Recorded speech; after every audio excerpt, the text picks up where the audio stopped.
Ballarınız amlaq bu çavkili peyni bir koy pullar da yakıytımız. Hem işençilik hem pakız buldu. Hem de bunu pazarda setip almışsanlar buldu. Hem sen ben bilen yaxşı günün olacağım. Hem sen hali yağı pay qilishni başlaytaylar.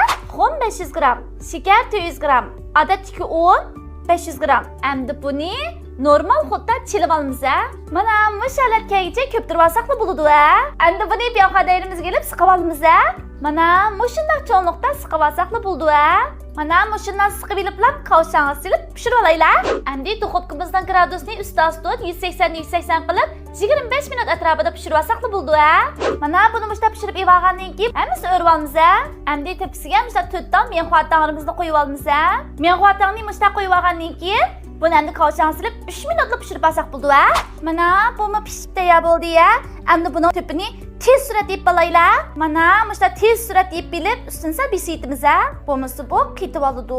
Keyin mushta cho'ksanchi bilib endi buni shokoladga to'liq milablam ilib olsaqla bo'ladi.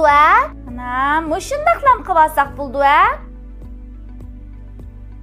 Tafsili gramsan mush rasmda